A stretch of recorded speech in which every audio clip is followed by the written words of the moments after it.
Shalom keluarga damai, marilah kita mensyukuri berkat Tuhan pagi ini dengan membekali kehidupan kita dengan firman Tuhan melalui sapaan damai sejahtera. Sebelumnya marilah kita berdoa. Tuhan, kami bersyukur atas kasih karunia-Mu bagi kehidupan kami.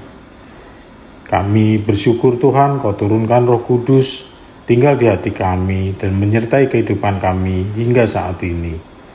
Kami mohon hikmat dari-Mu agar kami bisa merenungkan firman-Mu sebagai sumber kekuatan hidup kami. Dalam nama Yesus kami berdoa. Amin. Dalam kitab Kisah Para Rasul 2 digambarkan salah satu peristiwa yang menarik pada zaman gereja mula-mula, yaitu peristiwa turunnya Roh Kudus yang memenuhi umat Allah di Yerusalem. Keberadaan mereka di Yerusalem untuk mengikuti perintah agar mereka tetap tinggal di sana menantikan janji datangnya Roh Kudus. Akhirnya terjadilah sesuatu yang menggemparkan itu tepat pada hari Pentakosta. Ketika para murid Kristus berada di loteng atas sebuah rumah bangunan di Yerusalem. Kerumunan orang yang ada di sana mendengar suatu bunyi aneh yang membuat mereka bingung. Mereka mendengar dari mulut para rasul Kristus itu berkata-kata dalam berbagai bahasa, mulai dari bahasa Parsia, Media hingga Arab dan Asia. Menariknya, pesan yang disampaikan lewat berbagai bahasa itu terdengar sama, yaitu tentang perbuatan-perbuatan besar yang dilakukan Allah. Tetapi mujizat itu menghadapi penentangan dari orang-orang di sana. Didasari sikap yang tidak percaya sejak awal dalam diri mereka, mereka menyindir dan mengejek rasul-rasul itu secara kasar.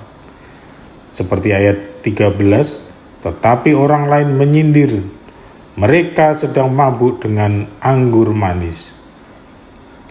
Dari referensi kitab sabda pada zaman itu, umumnya yang dimaksud anggur manis adalah sari buah anggur yang tidak difermentasi. Mereka mengejek murid-murid Yesus dengan nada sarkastis. Mungkin mereka percaya bahwa murid-murid Yesus menggunakan anggur murahan yang memabukkan mereka saat itu.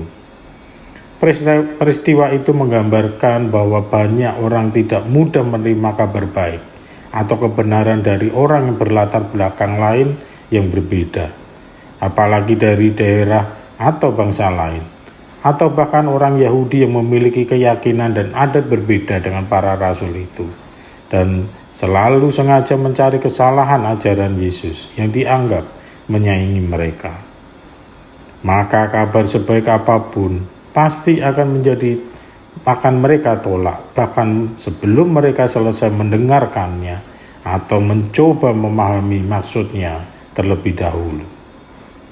Lalu mari kita lihat bagaimana Petrus memberanikan diri mengklarifikasi ejekan dan sindiran kepada banyak orang di ayat 14 dan 15 ini. Maka bangkitlah Petrus berdiri dengan ke-11 rasul itu, dan dengan suara nyaring ia berkata kepada mereka, "Hai kamu orang Yahudi, dan kamu semua orang yang tinggal di Yerusalem, ketahuilah dan camkanlah perkataanku ini. Orang-orang ini tidak mabuk seperti yang engkau sangka, karena hari ini baru pukul 9. Petrus dengan tegas mengklarifikasi bahwa mereka tidak mabuk karena hari belum tengah malam, mungkin waktu yang biasa dipakai orang-orang di sana untuk mabuk-mabukan. Lewat tindakannya itu, Petrus menyampaikan kebenaran peristiwa itu di hari Pentakosta, mengandung kabar baik dan kebenaran untuk semua orang dan semua bangsa. Bahkan untuk menyampaikan ke semua orang, Allah melalui Roh Kudus memakai mulut para rasul untuk berbahasa yang akrab di masing-masing orang dari bahasa dan bangsa yang berbeda yang sedang berkumpul di sana.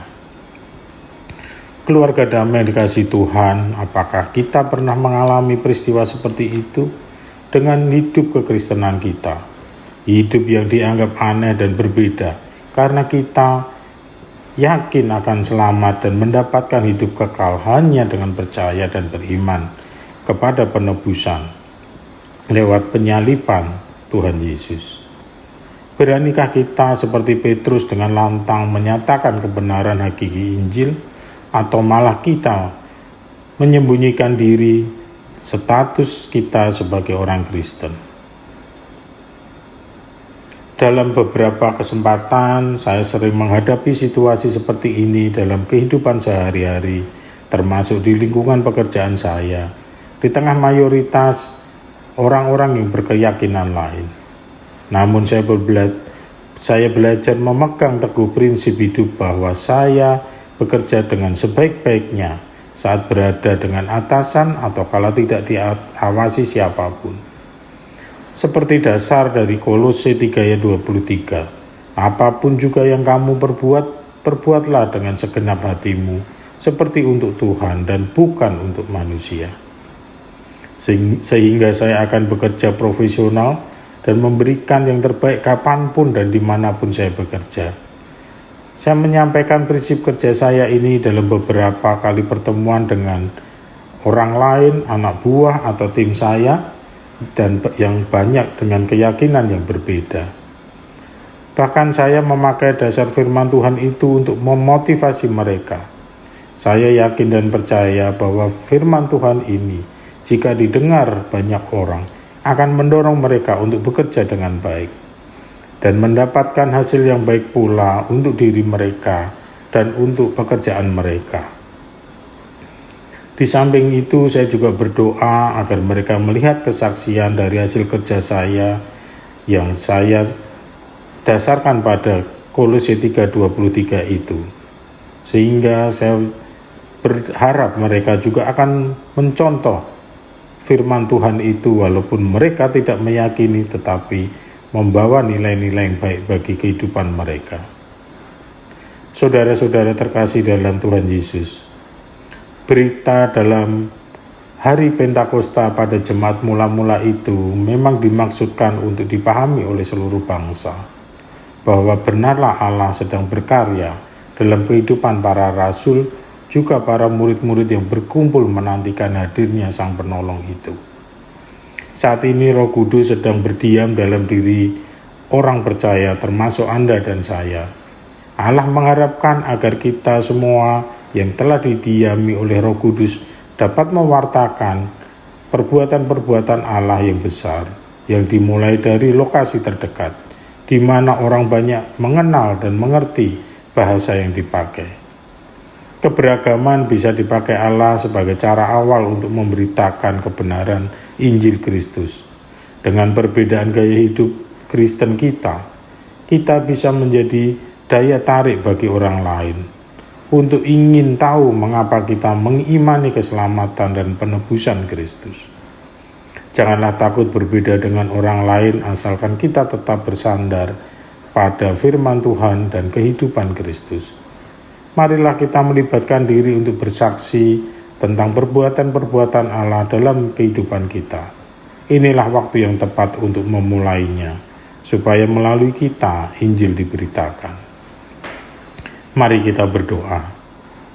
Tuhan, Kau mengajarkan kepada kami bagaimana kami harus memegang kebenaran Kristus di tengah keberagaman banyak orang di sekitar kami. Pakailah perbedaan kami untuk menarik mereka semakin ingin memahami kebenaran Injil-Mu. Mampukan dan kuatkan kami menghadapi keberagaman dengan kasih-Mu, agar nama-Mu dimuliakan. Dalam nama Yesus kami berdoa. Amin. Hiduplah terus di tengah keberagaman dengan prinsip-Mu yang berbeda, namun membawa kabar baik dan kebenaran bagi banyak orang. Kiranya Tuhan menyertai dan memberkati hari kita semua. Amin.